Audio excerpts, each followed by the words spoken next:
केवल एक शिव और पार्वती, राम और सीता, कृष्ण और राधा, नारायण और लक्ष्मी मां, ब्रह्मा और ब्रह्माणी, ये दो गड्डी है हमारी, और जिसको आपने दिल में हृदय में रख लेना,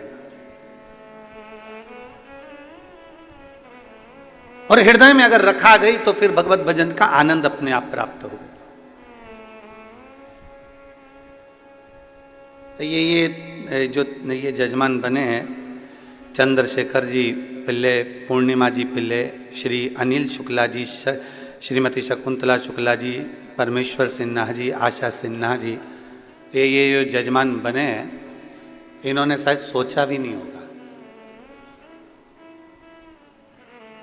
कहाँ खड़े हो जरा, चंद्रशेखर जी खड़े हो, अनिल शुक्ला जी खड़े होइए, परमेश्वर सिन्हा जी, इन्हें सोचा भी नहीं होगा कि बाबा कृपा करेगा और सावन के महीने में, और वो भी शिवरात्रि के दिन से करुणा कर देगा, कहीं हमारे पूर्वजों का पुण्य प्रबल हुआ होगा, ये कथा के यजमान पद प्राप्त किए, कहीं उसकी कृपा हुई होगी, बैठिए, कहीं उसकी करुणा हुई होगी, कहीं उसकी दया हुई होगी।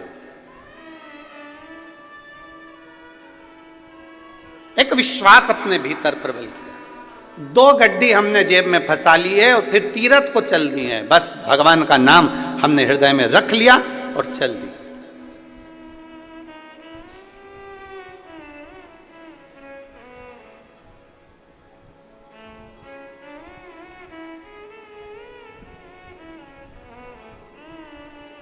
और जितने यहां श्रोता बैठे हैं ना, ये भी जरा विचार करिएगा, बड़े जब कथा होती है जगह संभालना पड़ती है, व्यवस्था करना पड़ती है, फिर साथ में छाता, फिर बिछाने का सामान, फिर सब, और बाबा ने ऐसी करुणा करी, ऐसी कृपा करी कि चलकर देवाधिदेव महादेव कुबेर भंडारी अपने नगर में आ गए और कथा सुन रहे। ये कहीं ना कहीं कृपा है बाबा की, कहीं कृपा। और वो दो गड्डी तुम्हारे पास में पहले से थी, वो दो गड्डी तुम्हारे पास पहले से थी, शंकर और पार्वती की। ये तो पक्का है कि तुमने शंकर जी को जल लपक के ही चढ़ाया है, ये पक्का। अच्छा, जोरदार चढ़ा है। और वो दो गड्डी तुम्हारे पास में पहले से थी, एक शिव एक पार्वती, एक राम कृष्ण, शंकर पार्वती, शिव राम कृष्ण रूपी शंकर पार्वती रूपी जो गड्डी तुम्हारे पास में है, तुमने उसका प्रयोग करा और दिल से श्री शिवाय नमस्तुभ्यम, श्री शिवाय नमस्तुभ्यम जपते रहे, जपते रहे, जपते रहे, उसका पुण्य फल आज प्रकट हो।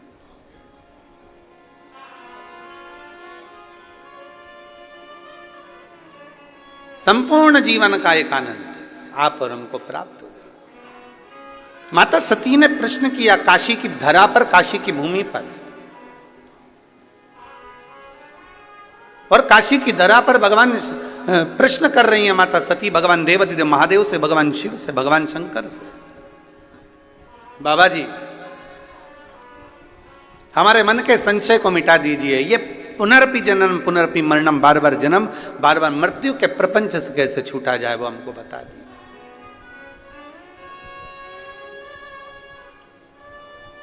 हम कैसे छूटे हैं। और भोलेनाथ सुना दो ऐसी कथा जिसे सुनकर मैं भी अमर हो लूं। है शंभु, है त्रिकालदर्शी, है कैलाशी, है विनाशी, जिसको श्रवण कर मेरे भीतर के संशय मिट जाए, जिसको श्रवण कर मेरे भीतर का संशय चले जाए, ऐसी कथा मेरे जीवन को श्रवण करा दीजिए। मुझे श्रवण करना है ऐसी कथा जो मेरे संशय को मिटा दे, मेरे संशय को समाप्त कर दे। मां भगवान देवाधिदेव महादेव सुन रहे हैं, माता सती बारंबार प्रश्न कर रही हैं, भगवान शंकर से बारंबार प्रश्न किया जा रहा है, बारंबार।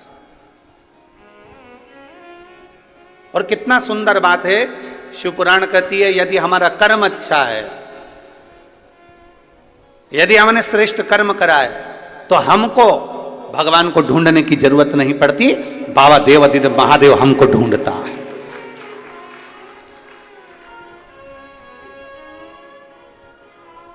अगर हमारा कर्म अच्छा है, अगर हमारे कर्म श्रेष्ठ हैं, तो हमको बाबा को ढूंढने की जरूरत नहीं, बाबा हमें ढूंढेगा। बाबा हमको ढूंढने के लिए नहीं करते।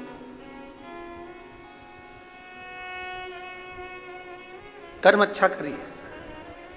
अभी भिलाई की कथा में हमने एक बात कही थी कि बन सके जिस बच्चे को एजुकेशन की जरूरत है, अच्छी पढ़ाई की जरूरत है, और बच्चा अच्छा पढ़ना चाहता है, तो उस बच्चे को अच्छी पढ़ाई कराइए। किसी को चिकित्सा की जरूरत है और बहुत बीमार व्यक्ति है और उसको चिकित्सा की जरूरत है, तो उसको अच्छी चिकित्सा कराए। किसी को एजुकेशन चाहिए, उसको एजुकेशन दिलाया जाए। किसी को चिकित्सा चाहिए, उसको चिकित्सा दिलाई जाए, जिससे वो अच्छे से अपने जीवन को आनंद पूर्वक जी सके, वो आगे बढ़ सके।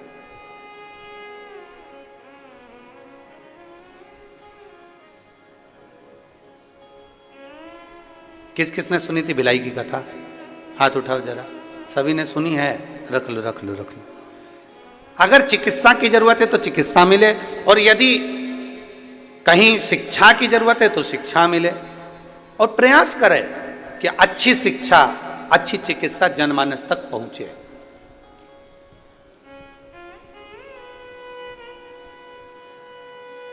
सती मैया कह रही है कि मेरे भीतर का संशय मिटा दीजिए।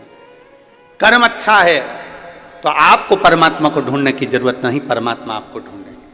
और अगर कर्म बेकार है, समय की अवस्था धीरे धीरे धीरे धीरे आती जाती है और मालूम पड़ जाता है कि हमारा आने वाला समय कैसा है।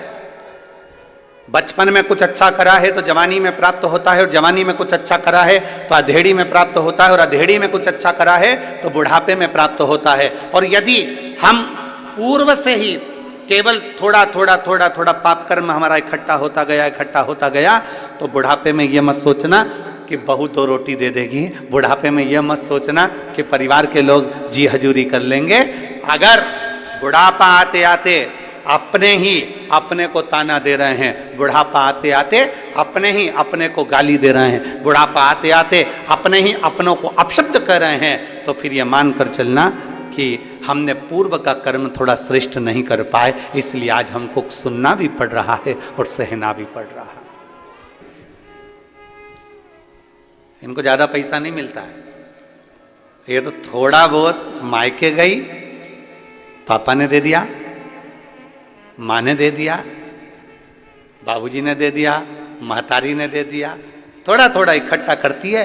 बच्चों का मिलता है वो इकट्ठा कर लेती है, थोड़ा सा पति देवता दे देते हैं वो इकट्ठा कर लेती है, थोड़ा कहीं कोई मेहमान पावना आ गया, कहीं से धन आ गया तो वो इकट्ठा कर।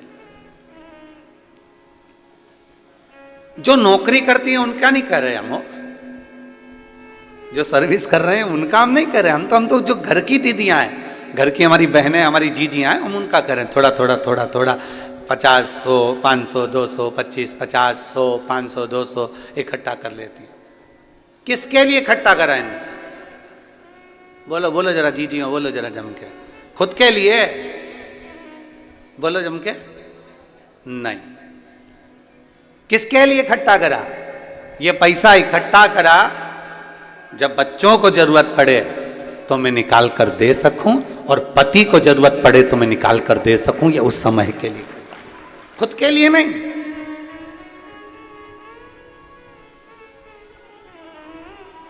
एक कथा, अमलेश्वर की कथा में हमने कहा था कि स्त्री से उसकी उम्र मत पूछो, और पुरुष से उसकी आय मत पूछो। स्त्री से उम्र मत पूछो और पुरुष से, जम के बोलो जरा, आय मत पूछो। क्यों? स्त्री से उम्र इसलिए नहीं पूछिए क्योंकि स्त्री अपने लिए नहीं जीती, एक नारी जब भी जीती है अपने परिवार के लिए जीती है, इसलिए नारी से उसकी उम्र नहीं पूछी जाती, उसकी उम्र नहीं पूछते कि तू कितने साल की है।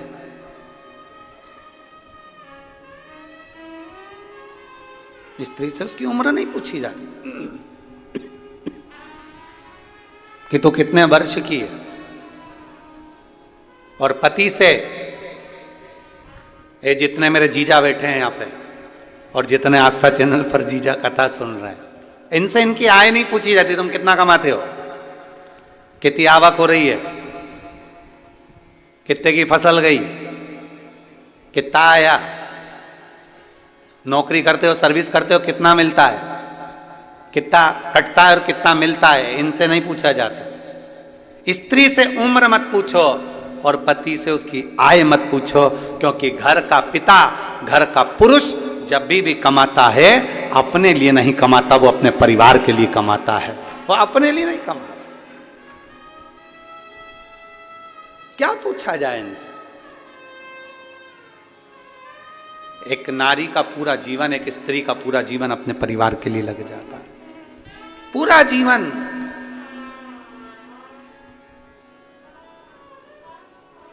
एक पुरुष का पूरा जीवन कमाने में, शुरू से बस कमाना कमाना कमाना कमाना कमाना, और कमाते कमाते कमाते कमाते उसका पूरा जीवन केवल परिवार के लिए हो जाता है, परिवार के लिए। जब उसको पता चलता है कि मेरी पूरी उम्र निकल गई और मैंने इसका भोग ही नहीं भोगा। मधुमक्खी छत्ता बनाती है,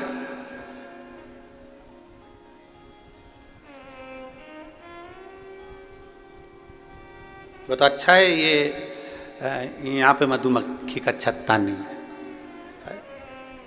एक बार कहीं कथा करने गए थे बिहार साइड में, तो वहाँ मधुमक्खी का छत्ता था। अब वो इतनी बड़ी बड़ी ये लाइटें जलती हैं, तो वो मधुमक्खी का छत्ते में से मक्खियाँ निकल निकल के सब इधर उधर।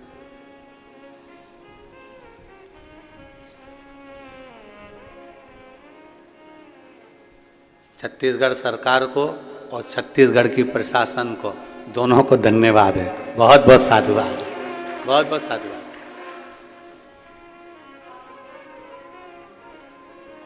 मधुमक्खी अपना छत्ता बनाती है, जगह जगह से पुष्प का रस लेकर आती है और शहद बनाकर तैयार करती है। उसको लगता है मैं खाऊंगी, अब मैं तैयार करा, अब मैं खाऊंगी, अब मैंने तैयार करा, अब मैं पाऊंगी।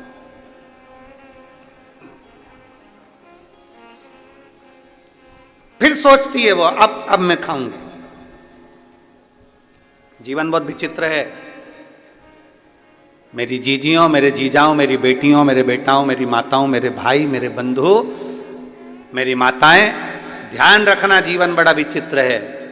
जब दांत रहते हैं तब खाने को चने नहीं मिलते हैं, और जब चने मिलते हैं तो मुंह में दांत नहीं रहते। पूरा जीवन तो हम संघर्ष में निकाल देते हैं। बस मेहनत करूंगा, अभी थोड़ा कमा लूंगा ना, इसके बाद घर बनाऊंगा, घर बनाऊंगा, एक नंबर का मकान बनाऊंगा, गाड़ी लाऊंगा, ये करूंगा, वो करूंगा। मालूम पड़े घर भी बना लिया, गाड़ी भी लिया है, पर शरीर ऐसा हो गया कि घर तो नंबर 1 का बनाया, पर ऊपर एक बार अगर चढ़ गई तो 3 दिन बाद नीचे उतरी है। फिर क्या मतलब का घर? कई कई माताओं को बड़ा शौक रहता है, बस अपने पति से कहती हैं अपने एक मकान बनाएंगे। इतनी बारिश होती है ना, कपड़े सुखाने की जगह नहीं अपने घर में। अरे बोलो तो सही है कि गलत है?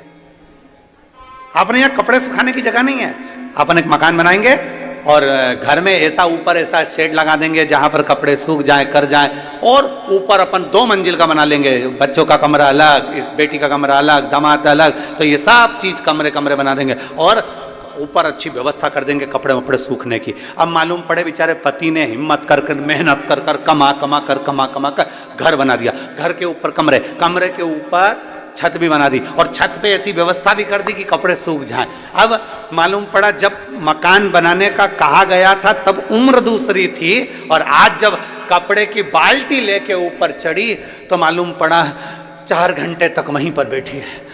भगवान भोलेनाथ, शंभुनाथ, त्रिकालदर्शी, कैलाशी, अविनाशी, इतने में नीचे आवाज पहुंची बहू के पास में, मम्मी क्या हो गया? इतने में मम्मी झरोके में से झांक के बोली, तेरी मम्मी जा रही ऊपर।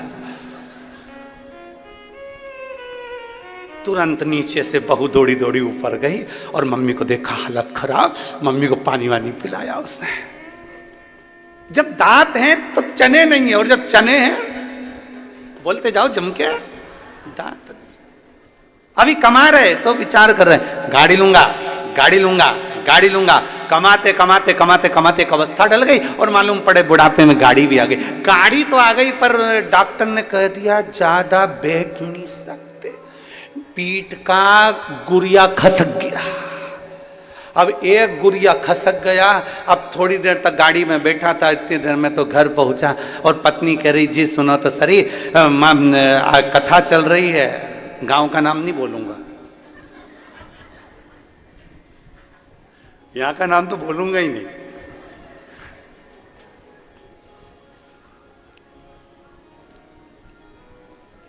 वो तो बहुत समझदार हो तुम, वैसे समझ जाओगे। कथा चल रही है, अच्छा जाना है, अच्छा पर मैं ज्यादा गाड़ी में नहीं बैठ सकता, मेरा गुरिया खसका है। कमाते कमाते जिंदगी निकल गई। अब गाड़ी में घूमने का शौक लगा, गाड़ी चलाने का शौक लगा, गाड़ी में जाने का शौक लगा तो मालूम पड़े गाड़ी नहीं चला सकते, गाड़ी में बैठ नहीं सकते। मकान बनाने का शौक लगा, मकान तो बड़ा बन गया पर मकान में ऊपर चढ़ने का, आप सब यहाँ बैठे हो, तुम्हारा अगर 2 मंजिल का मकान होगा ना, तुम गारंटी है हफ्ते 2 हफ्ते या महीने 2 महीने 4 महीने में एक आध बार ऊपर जाते हो गए। और हम तो निवेदन करें इतनी जल्दी जाओ भी मत, क्या करोगे, एक हाथ बार का चले तो गए ऊपर, इतना धूल इतना पानी इतना फैला रहा देखा, दूसरी बार मन में सोचा कब तक करूं मैं, तो मेरे से तो बन ही नहीं, और नीचे चली गई और फिर नहीं आई ऊपर, फिर नहीं जा। दांत थे तब चने नहीं, कमाते कमाते कमाते कमाते कमाते कमाते जीवन निकल गया। और फिर भी बच्चों ने कहा तुमने हमारे लिए किया क्या, फिर भी कह रहे हैं तुमने हमारे लिए किया क्या। अरे एक मां अपनी पूरी उम्र तुम्हारे ऊपर न्यौछावर कर देती है, और एक बाप पूरी उम्र कमाते कमाते कमाते कमाते अपनी पूरी जिंदगी तुम्हारे ऊपर पूरी कमाई हुई धन दौलत तुम पे न्यौछावर कर देती है। इसीलिए हमने भिलाई की कथा में कहा था कि दुनिया की सबसे बड़ी दौलत है, दुनिया की सबसे बड़ी दौलत समय, दुनिया की सबसे बड़ी दौलत है समय, और दुनिया की सबसे बड़ी पूंजी है माता और पिता। समय, माता पिता, इसका आदर करो, समय की कीमत को समझिए, समय के अनुभव का आनंद लीजिए, समय को समझने का प्रयास करो। आज जो समय है कल नहीं रहेगा, जो कल है वो परसों। सोना गया वापिस आ जाएगा, चांदी गई वापिस आ जाएगी, गाड़ी गई वापिस आ जाएगी, बंगला गया वापिस आ जाएगा, पर जो समय चले गया वो वापिस नहीं आ सकता। वो गया तो गया, फिर नहीं आने वाला। इसलिए समय की अनुकूलता समझिए कि हमारा बचपन है उसको भी हम श्रेष्ठता में जिए, हमारी जवानी है उसको भी हम श्रेष्ठता में जिए, हमारी अधेड़ी है उसको भी हम श्रेष्ठता में जिए, और हमारा बुढ़ापा है उसको भी हम श्रेष्ठता में जिए। दुनिया तो गलती छांटने के लिए बैठी है। एक पति पत्नी गार्डन में घूम रहे थे, बगीचे में दोनों घूम रहे हैं, पति और पत्नी दोनों। घूमते घूमते देखा कि सामने से कुत्ता आ गया। पत्नी घबरा गई, सामने से कुत्ता, पत्नी घबराई, थोड़ा पीछे हटी, कुत्ता और आगे बढ़ा, पत्नी और पीछे हटी, कुत्ता और आगे बढ़ा, पत्नी और पीछे हटी। पति को लगा ये कुत्ता मेरी पत्नी को काट खाएगा, कल बच्चों को स्कूल भेजना है, टिफिन कौन बनाएगा, कौन बनाएगा, मेरे को दुकान जाना है, मेरा भोजन कौन बनाएगा, करूं क्या। जैसे कुत्ता जम के लपका, पति ने पत्नी को गोदी में उठा लिया, जो गोदी में उठाया कुत्ता भाग गया। कुत्ता भागा, पत्नी नीचे उतरी, उतरते सी चिल्ला के बोली तुम में अकल है थोड़ी बहुत भी, तुम में लक्षण है थोड़ा बहुत भी। पति ने कहा क्या हो गया, दुनिया के लोग कुत्ते को भगाने के लिए पत्थर उठाते, तुमने मुझे उठा लिया। अब पति हाथ जोड़ के बोला मैंने तेरे को मारने के लिए कुत्ते को नहीं उठाया था, मैंने तो इसलिए उठाया था कि तुझे कुत्ता नहीं काट का, मेरे पाँव में काट लेगा चल जाएगा, पर तुझे काटेगा तो मुझे अच्छा नहीं लगेगा। पर समझ है ना व्यक्ति की, क्या समझेगा। आप किसी को कितना भी समझाने का प्रयास कर लो, उसकी बुद्धि, उसके विवेक, उसके आनंद के साथ जितना समझ सकता है उतना ही समझेगा, उतना ही, उससे ज्यादा वो नहीं समझ सकता।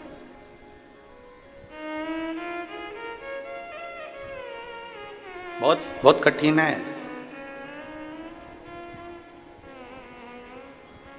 महाराज, ज्ञानी को समझाया जा सकता है, समझा सकते, अज्ञानी को समझाया जा सकता है। ज्ञानी को समझाना सरल है, अज्ञानी को समझाना सरल है, पर अभिमानी को समझाना दुनिया का सबसे कठिन काम है। आप अभिमान वाले व्यक्ति को नहीं समझा सकते, जिसके अंदर अभिमान भरा हुआ, अहंकार भरा हुआ, मैं और मेरा। लंकाधिपति रावण को कितना समझाया मंदोदरी ने?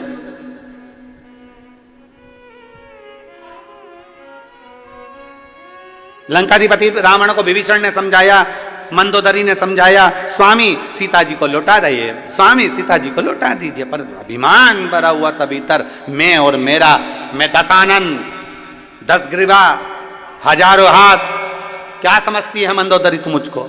मंदोदरी बार बार समझाती है, नाथ तुम भले 1000 हाथ हो, तुम्हारे भले तुम्हारे 10 मुख हो, पर एक स्त्री, पर स्त्री पर तुम्हारी जो दृष्टि पड़ी है ये पूरे कुल को डुबो देगी। कहते हैं पराया धन और पराई स्त्री पूरे जीवन को बर्बाद कर देती है, पूरे जीवन को बर्बाद कर देती है। पराया धन और पराई स्त्री पूरे जीवन को बर्बाद कर देती है। कितना सुंदर वर्णन आया है। एक संत, एक भगवान का भक्त निकल कर जा रहा था, उसके साथ उसकी पत्नी थी। बड़े प्रेमी जीव थे, भगवान के विरल भक्ति में रमने वाले। जा भगवान शंकर का गुणगान करते करते जा रहे हैं, नमः शिवाय, ओम नमः शिवाय, नमः शिवाय, ओम नमः शिवाय, नमः शिवाय, ओम नमः शिवाय, नमः शिवाय, ओम नमः शिवाय, चले जा। इनका नियम था, जंगल से लकड़ी लाते, लकड़ी को बेचते, बेचकर अपना यापन करते, लकड़ी बेचकर अपना जीवन यापन करते थे। अब आज दोनों पति पत्नी जैसे ही जाने लगे, पार्वती जी ने शिव जी से कहा, बाबा, ए भोले बाबा। शंकर जी बोले, हाँ गौरा बोलो क्या बात है। पार्वती जी बोल रही हैं, बाबा ये दोनों पति पत्नी आप और हमको भजते रहते हैं, दिन भर शिव शिव शिव शिव जपते रहते हैं। ये पति पत्नी दोनों दिन रात शंकर का नाम लेते हैं। बाबा बहुत बहुत तकलीफ में, आप कृपा कर दो ना, इनको थोड़ा बहुत धन दे दीजिए ना, आपके कुबेर के खजाने में से, कुबेर के भंडार में से थोड़ा सा धन इनको दे दो। शंकर भगवान पार्वती जी से बोले, पार्वती मैं दे तो दूंगा, पर इनके भाग्य में अभी धन श्रेष्ठ नहीं है, इनके भाग्य में भी धन श्रेष्ठ नहीं है।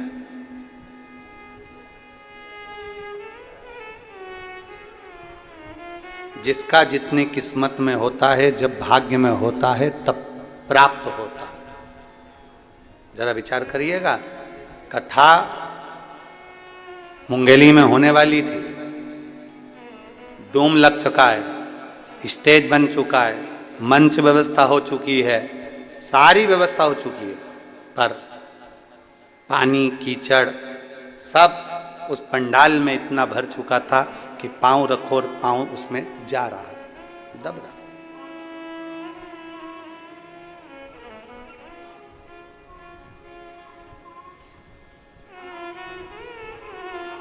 ऐसा नहीं है कि प्रशासन नहीं चाहता कि कार्यक्रम नहीं हो, अपने क्षेत्र में कार्यक्रम हो, ये तो प्रशासन भी चाहता है।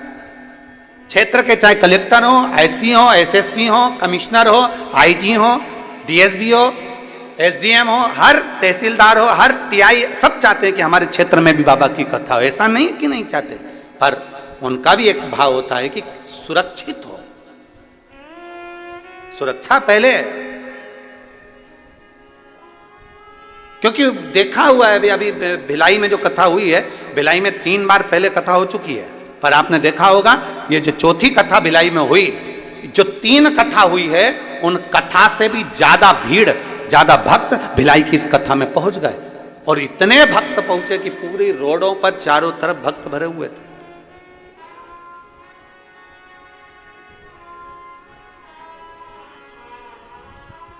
अब कथा होना थी उंगली के अंतर्गत, कथा कहीं हो सकता है कि आप आए नहीं और सुबह हो गई, मेरी पूजा की थाली धरी की धरी रह गई। वो तराजू होता है ना, तराजू में एक इधर भी वजन रख के देखा जाता है, इधर का भार की इधर का भार। हमें तो लग रहा है छत्तीसगढ़ का कांटा यहाँ था और इधर भी भार देखा गया, तो हो सकता है तुमने पानी ज्यादा चढ़ाया होगा, तराजू उधर टपकाया।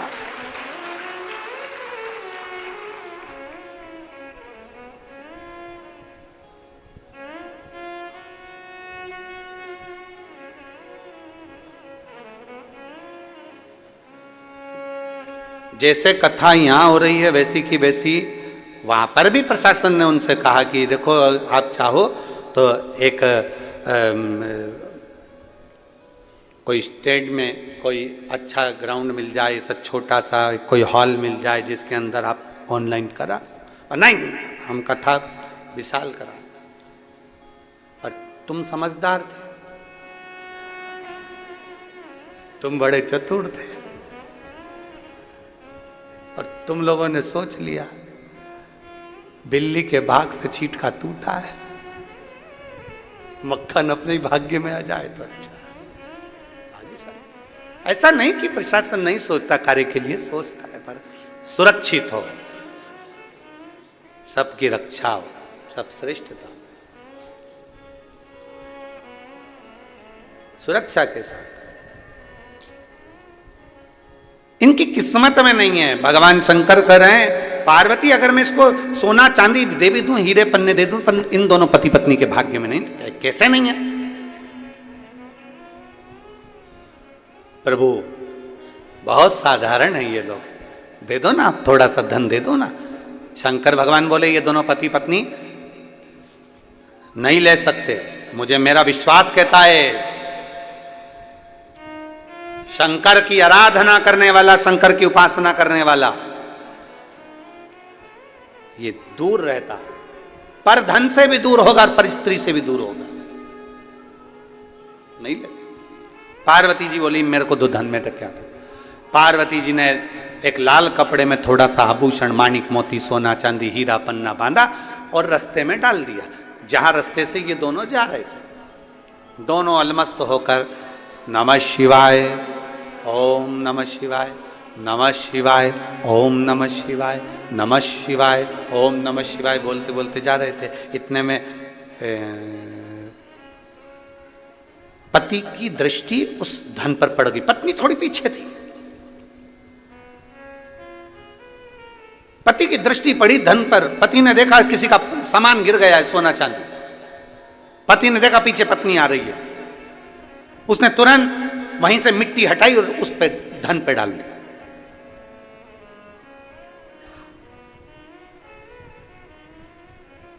पत्नी ने पूछा आते से, क्या कर रहे हो? पति को लगा स्त्री का स्वभाव होता है थोड़ा सा, कहीं धन देखकर इसके मन में, लोगों के पर्दे देखकर मन में आ जाता है कि अगली दिवाली पे इसमें की पर्दे लाऊंगी। मिठाई खाते खाते मन में आ जाता है कि अगली बार हरियाली आन दे तो मैं ऐसा ही मीठा भात बनाऊंगी। तो उसके मन में यह ना आ जाए कि ये सोना देखे, हीरे पन्ने देखे, और इसके चित्तवृत्ति में यह ना आ जाए कि ये सारा धन मेरा हो गया, ये सारी संपदा मेरी हो गई। ना ना। पत्नी ने पूछा क्या कर रहे हो? पति बोले कुछ नहीं। स्त्री ने कहा मुझे मालूम है तुम क्या कर रहे हो। पत्नी बोली मुझे मालूम है तुम क्या कर रहे हो। पति ने पूछा क्या कर रहा हूं? पत्नी बोली मिट्टी को मिट्टी में दबा रहा हूं। पति की आंख में से आंसू बह गए।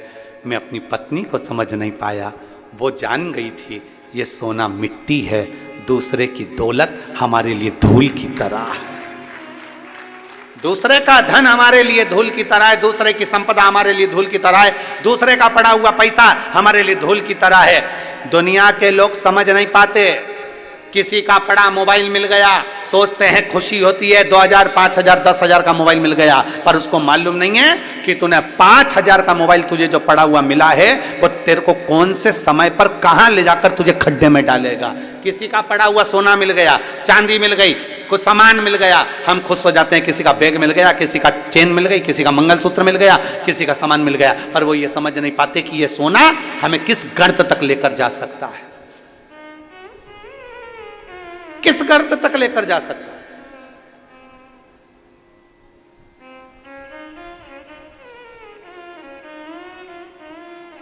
एक शनि की कथा आप लोगों ने सुनी होगी। शनि की धर्म पत्नी ने शनि से पूछ लिया था कि तुम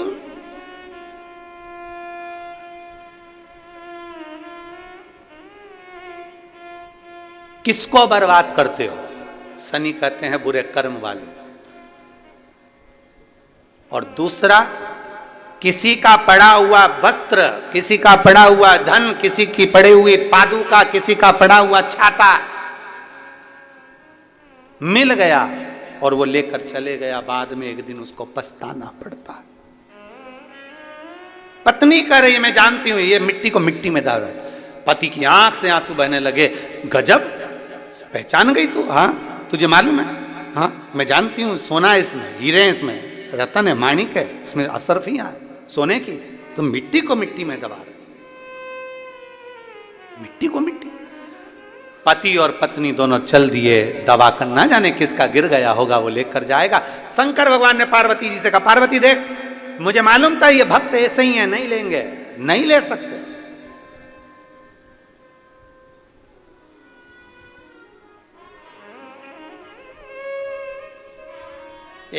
दो व्यक्ति होते हैं, एक का सामान चोरी चले गया और दूसरा होता है जिसने चोरी कर लिया। जिसका सामान चले गया वो 6 महीने में, 8 महीने में, 1 साल में वो वापिस चेन बनवा लेता है, वापिस मंगलसूत्र बनवा लेता है, भगवान इतना उसको दे देता है। पर जो चोट्टा होता है ना, वो परमानेंट चोट्टा होता है।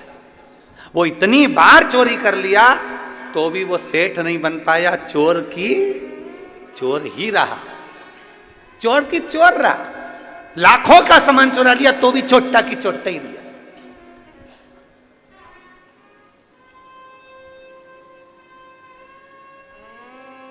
इसलिए मत बुरे कर्म कर बंदे, वरना पछताएगा। भगवान की आंखों से तू बच नहीं पाएगा, तू बच नहीं पाएगा। अरे ओ अज्ञानी मत करना। पति ने आंख में आंसू भरकर कहा तू पहचान गई। धर्म पत्नी चली। शंकर भगवान पार्वती जी से बोले मैंने बोला था ये दोनों नहीं लेंगे, नहीं लिया, पड़ा है, सोना पड़ा कि पड़ा है। आगे चले। शंकर पार्वती के भक्त दोनों आगे बढ़े, आगे बढ़े। जलवृष्टि होने लगी, पानी गिरने लगा। पानी इतना गिरा कि लकड़ी पूरी गीली हो गई। लकड़ी गीली हो गई तो वो लकड़ी का बंडल लाए नहीं तो बिका नहीं, बिका नहीं तो भोजन मिला नहीं। लकड़ी का गट्ठा पड़ा, उठा नहीं सकते, गीला हो गया, बिका नहीं है। बिका नहीं तो पैसा मिला नहीं, पैसा नहीं मिला, भूखे हैं दोनों।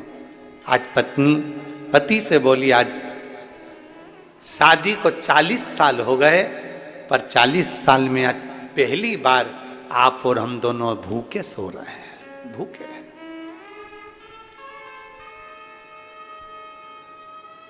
शादी के 40 साल हो गए, पर 40 साल में आज पहली बार आप और हम दोनों भूखे सो रहे हैं, दोनों भूखे सो रहे हैं।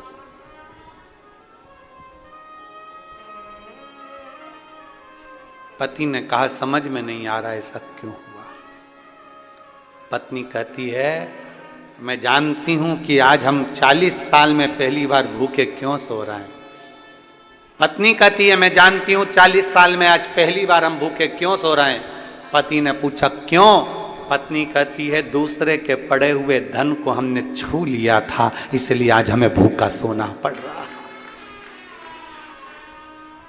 दूसरे के पड़े हुए धन को मात्र हमने छुआ था, इसलिए हमें भूखा सोना पड़ रहा है। शिव महापुराण की कथा कहती है, भाई ज्यादा हिस्सा ले लिया, छोटे को कम दे दिया, मंझले को ज्यादा दे दिया, संजले को कम दे दिया, बड़े को कम दे दिया, छोटे को कम दे दिया, किसी को ज्यादा मिल गया, किसी को कम दे दिया, किसी सास ने अपना जेवर एक बहू को ज्यादा दे दिया, एक बहू को कम दे दिया, कभी ससुर ने अपनी प्रॉपर्टी किसी को ज्यादा दे दी, किसी को कम दे दी। इसमें आप दुखी मत होना, आपको दुख होने की जरूरत नहीं है, आपको तकलीफ में भोगने की जरूरत नहीं है।